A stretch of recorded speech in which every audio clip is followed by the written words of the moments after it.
Nice to see you all tonight. Thanks for being here. So the way this will work is I'll ask Mark and Mason some questions and pretend that I don't know the answers to them already, even though we've been working on this for a long time together. So we'll do some musical excerpts tonight and then intersperse it with some conversation about the piece. So why don't we start with the origin? So Mason, how did this come about? Who had the idea to turn Steve Jobs' life into an opera? Well, I live in the Bay Area, in San Francisco, and I've noticed that there are a lot of creative people that aren't the traditional kind of creative people, creative technologists. In opera, there are these stories. There are these, like you look at Death in Venice by Benjamin Britten or Tales of Hoffmann by Offenbach about creative people. And I thought, wouldn't it be interesting if we had an opera about a modern-day creative person? Steve Jobs has a fascinating life, and it's uniquely suited to the opera house because he changed the way we communicate. And communication is a great topic for a medium that can surround every character with their own sound world. In this opera, everybody has their own sound world, almost like a giant version of Wagner's leitmotifs. And when they interact, when they collide, that's when things get interesting. So this was a couple of years ago, many years ago. I was talking to Cal Performances out where I live, and we were dreaming this up. Then I went to Mark Campbell, who has this incredible track record of all kinds of different libretti. And we started thinking about how can we tell the story? A story that many people know the basic points of.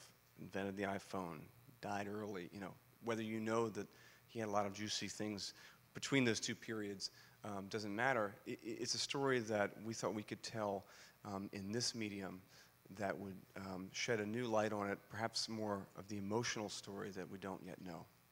And Mark, what about you? What was your first reaction when Mason called you and asked you to collaborate on this? Fear. It's a very difficult subject to tackle.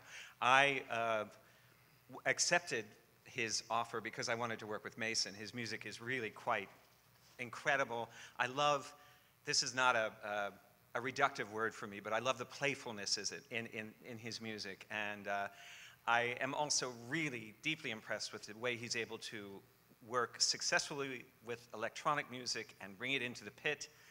And also there's a strong sense of narrative in his music, which is something you always look for in a composer. So I said yes. And then I thought, oh God, Steve Jobs. How do we do this? My initial impression of Steve Jobs was not very favorable. As many people, I think, in the audience, they probably have the same reaction to Steve Jobs because he did so many nasty things in his business. He was difficult. He was a perfectionist. But the more I read about him, the more I started to understand his story. It was a really quite exceptional merger of the two of us in how we viewed this man. And it's undeniable the influence he has had on our culture. You cannot, you cannot deny that. I've had a number of socialist friends of mine saying, why would you write an opera about Steve Jobs? He was the worst capitalist. And I'll say, reach in your pocket, you probably have an iPhone there. So you're in no position to talk. And it really started that way. And then Mason, how did you decide, you and Mark together, what part of his life to focus on? Of course, there's so many movies and so many books and different articles about him out there. How did you decide what to hone in on? He started as a countercultural hippie, and he ended as the mogul that created the world's most valuable company. What happened?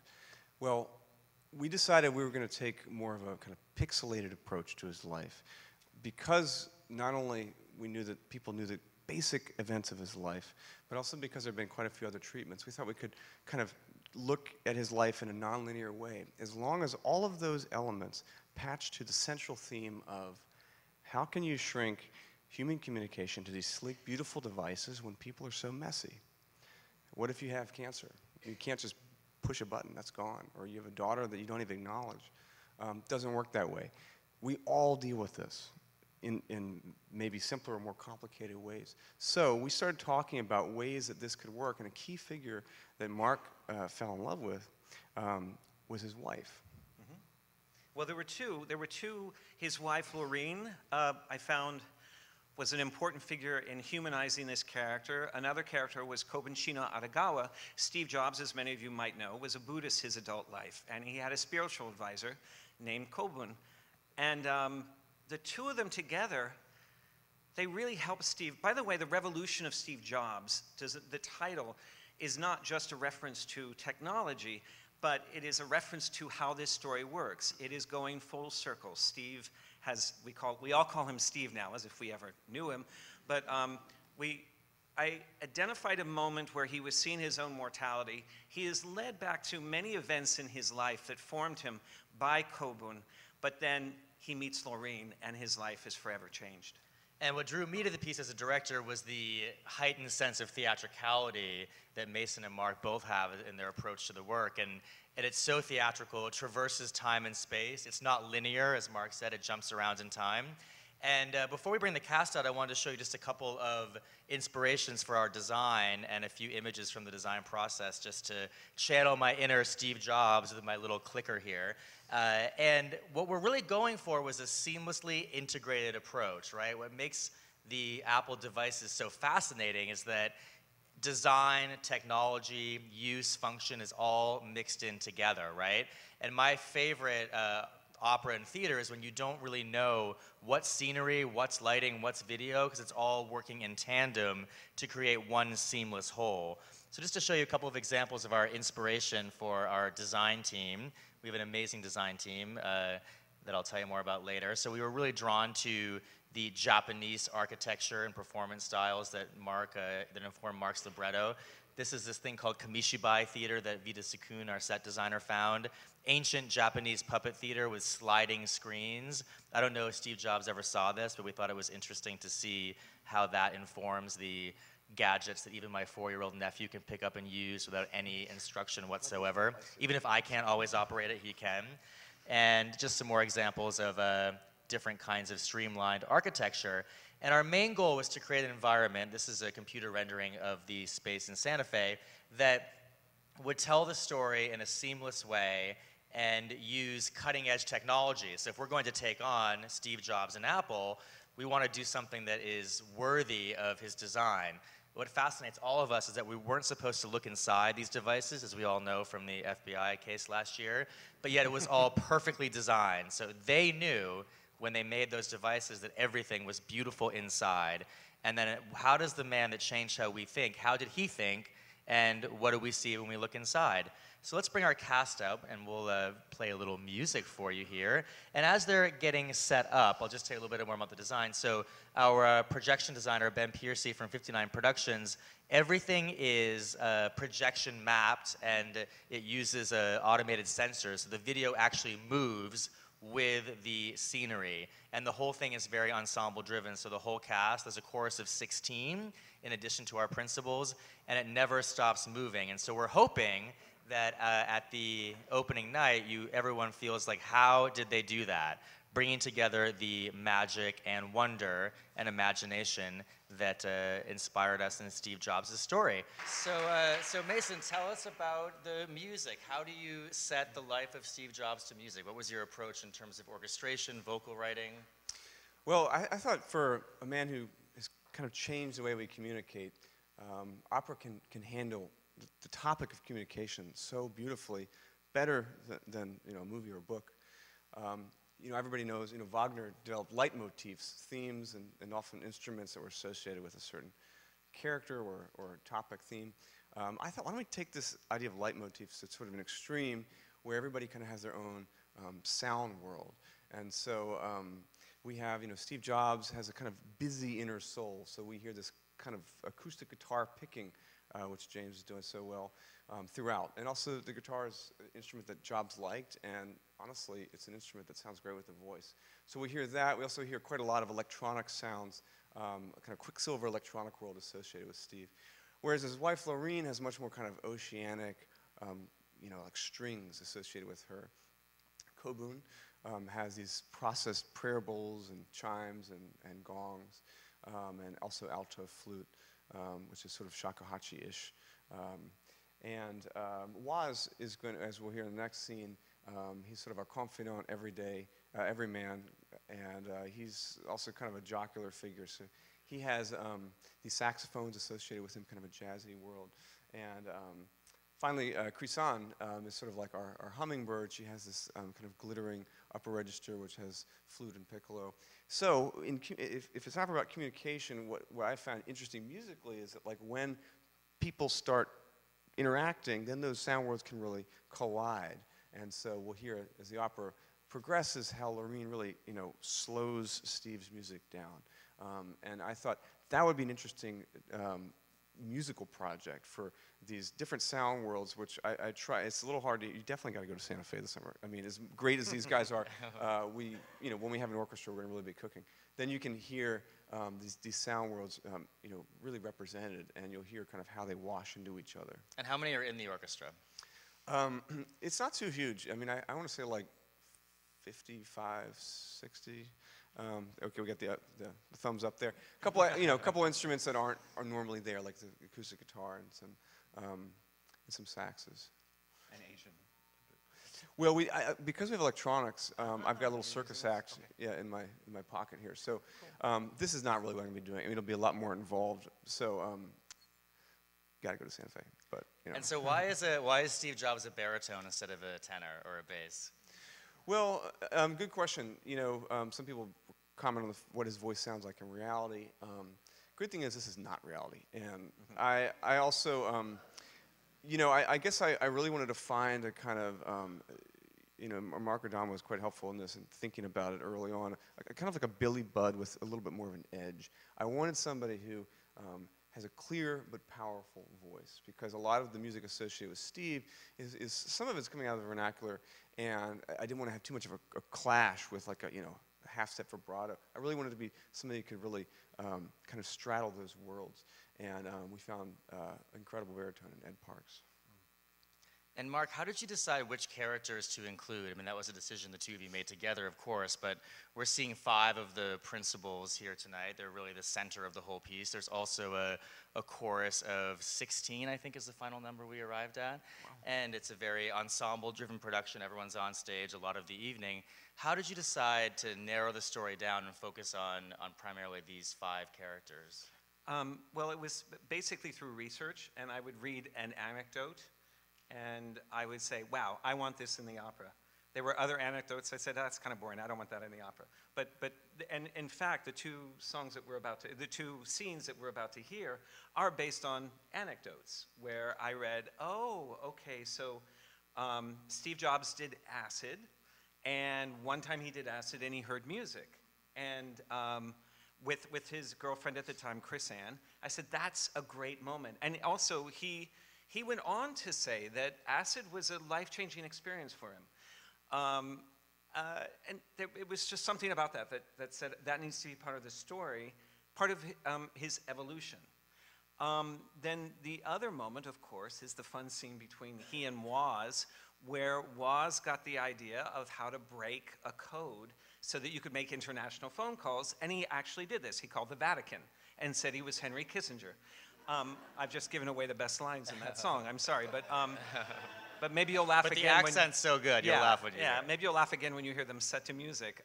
But these things actually happened, and I would say that there was a balance of continuing with the theme that we were exploring of how Steve Jobs arrived at humanizing a machine, but then also just stories and characters that appealed to me on some level that I also thought, forgive me, are entertaining. I think our first job is to entertain, and I don't shirk from that. And wait a minute. These all relate to our big theme. I mean, they are entertaining, but yeah. I mean, the great thing about Mark's libretto is that it is. I'm just jumping in here. That's all right. If it's a compliment. It is this shattered series of, sneak peeks into his life, but they all kind of relate to our theme of evolution. And so to have him go from, basically a countercultural figure who's doing acid or hacking into the Vatican to creating the most valuable company in the world, and what you need to do that, and what happens to a person when they travel that distance, that's really interesting. And so well, and for example, that last scene ends basically a circle. That goes into a scene where he is taking a calligraphy class. He actually crashes a calligraphy class at Reed College in Oregon and starts learning that there is this circle that Buddhist monks paint called an enso, and that relates to the circular notion of this opera. And so everything all relates, and there's a payoff. Because, of course, as we know, calligraphy was a very important thing for Steve Jobs to learn. He helped humanize the computer by introducing typefaces to the screens that we were watching. I remember that in 1984, when before that we were watching these yellow, horrible yellow figures on a green screen, and suddenly there was Adobe Garamond. And it was easy to read and it was friendly. Absolutely, and I think what's so interesting too is that never before in human history we've had one thing in our pocket that tells more about ourselves than what we have right now, right? And we were never meant to look inside. So looking inside the mind and heart of Steve Jobs, especially in this case in the way that Mark and Mason have approached it, how did that man think? And he changed the way that we think. So how do we get inside his head and look at what influenced him? And I direct a lot of operas about different historical iconic figures, and what interests me is what we don't know about them, whether it's Elizabeth I or Walt Disney or Steve Jobs. What do we not know about them, and how can we use our imaginations to express what might have happened behind closed doors? Why did you decide to set the piece in a non-linear way as opposed to going in sequence in his life? Well, I think it would have been boring to do a chronological movie of the week version of this story, and I was more interested in the heart and the soul of the man. And chronology doesn't always obey that. I think it's just a more interesting way of telling the story, and it allowed us. I also think it's an opera. An opera can do that really well because it's an abstract, it deals with music. Music is abstract, and so it doesn't necessarily have the same rules of time that we might ascribe to a straight play or a straight script. And were you on board with that, Mason, from the beginning of doing it in that way? Yeah, I mean, It's so funny to ask these questions that I know the answers to, but it's so I wish you'd say, no, I hate it. We were going to rewrite it before, yeah. Well, the other thing about the story is many people know the story. Yeah. I mean, or the basics of it. And so I agree absolutely with Mark just said about how to really get to the essence of his emotional journey. You don't necessarily need to go from measure one, or beginning of his life to the end of his life. But also, because many of us know the basics of the story. I mean, I don't mean like memorize the Isaacson book or anything, but just know the basics.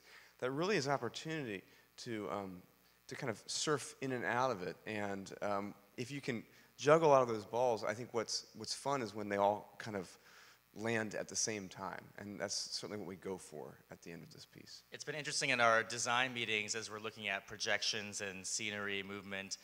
One of my designers will say, well, what about scene 16? And I don't even know what scene 16 is because I think of the whole thing as one scene, as we all do, right? One thing folds in on itself, it all dovetails. And again, that's what I love about what Mark and Mason have done. It's given us a great leaping off point to tell this story in a very magical way. It means a great deal for all of us to be doing this opera at the Santa Fe Opera, which of course has a long history of doing world premieres and American premieres and just fascinating work all around.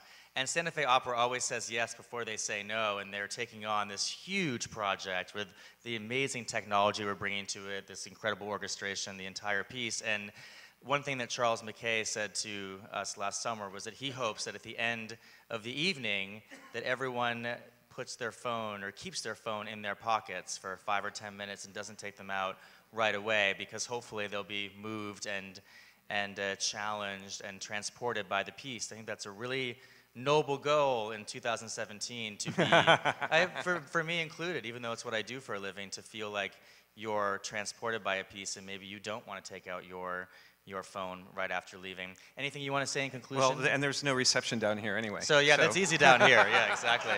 So good luck with that. Yeah. Any closing comments, Mark or Mason? No, just come out to Santa Fe. I do want to thank everyone at Santa Fe for helping arrange this evening. Brad and Charles and Brady and Adam, everyone who has really helped put this together. And there are probably some names I forgot, I'm sorry. But, and this cast all flew in today for this morning. So. But one thing I want to say is that Santa Fe Opera has always been an innovative opera company. And what a great choice to help to create, to commission an opera about one of the greatest innovators in our lives. What do you have? Thank you for coming. Thank you.